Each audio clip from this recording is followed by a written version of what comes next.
Assalamualaikum warahmatullahi wabarakatuh. Perkenalkan, nama saya Fitri Indriani. Di sini saya akan menjawab pertanyaan ujian akhir semester mata kuliah sumber belajar pendidikan agama Islam berbasis multimedia. Pertanyaan yang pertama adalah jelaskan dasar teori-teori psikologi pendidikan yang sangat erat hubungannya dengan multimedia pembelajaran.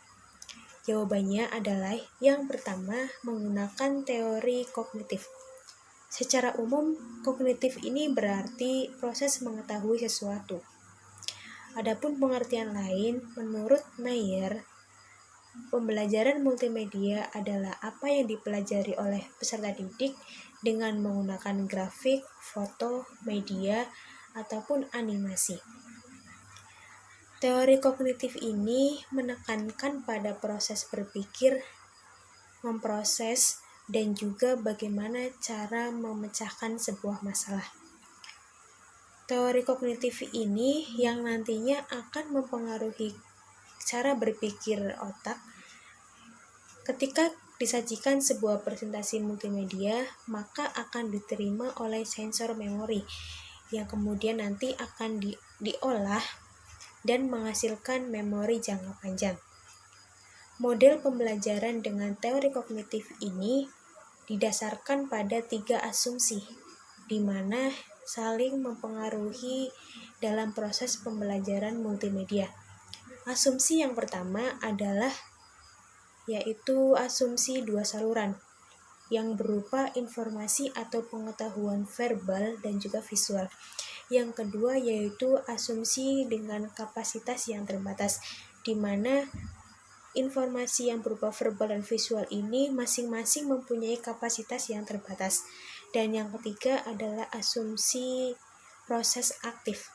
Jadi ketiga asumsi ini yang melandasi bagaimana penerapan teori kognitif terhadap pembelajaran multimedia. Kemudian teori yang kedua adalah menggunakan teori konstruktivisme, di mana teori ini menekankan pada pola atau model pembelajaran dengan mengutamakan pengetahuan atau pengalaman peserta didik yang sudah dimilikinya. Jadi konstruktivisme ini berpandangan bahwa peserta didik belajar melalui apa yang dia amati, apa yang dia temui, dan pengalaman apa yang mereka lalui.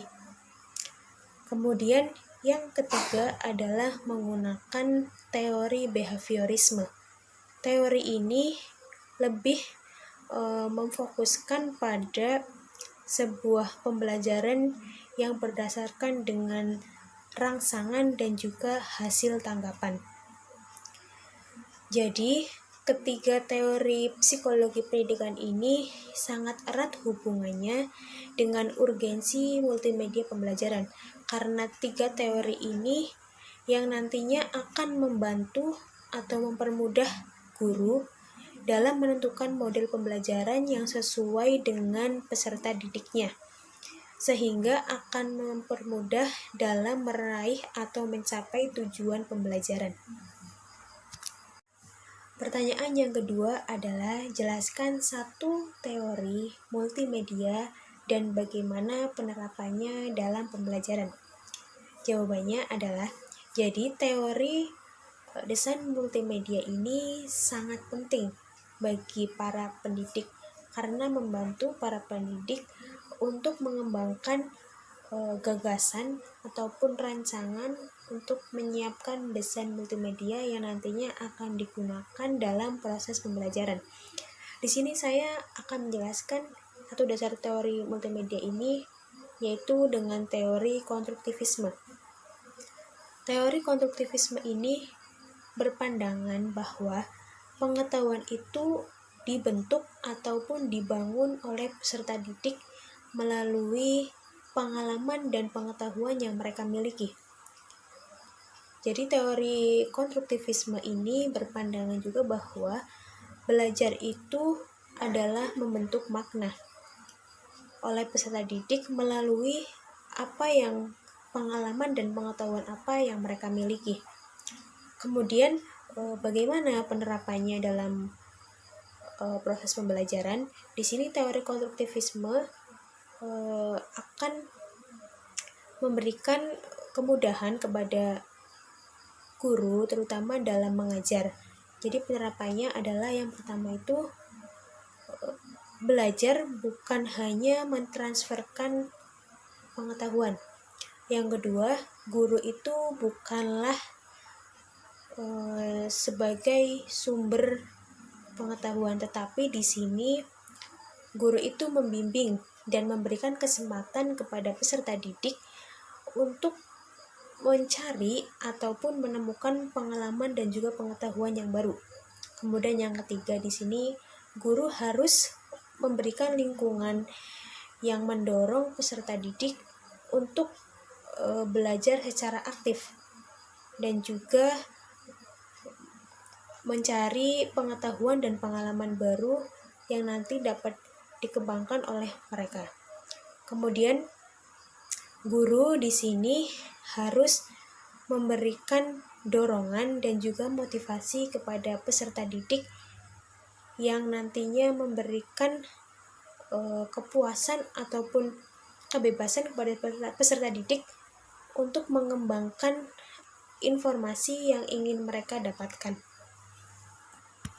Pertanyaan yang ketiga adalah jelaskan minimal 3 aplikasi berbasis Android yang dapat digunakan sebagai sumber belajar pendidikan agama Islam dan sebutkan juga kelebihan dan kelemahannya. Jawabannya adalah aplikasi yang pertama adalah aplikasi Maktabah Syamilah. Aplikasi ini sudah sangat populer di kalangan pesantren, akademisi, dan cendekiawan Islam, di mana aplikasi Maktabah Syamilah ini tergabung dalam beragam kitab karya ulama Islam baik klasik maupun kontemporer. Aplikasi Maktabah Syamilah ini terdapat beberapa kategori kitab.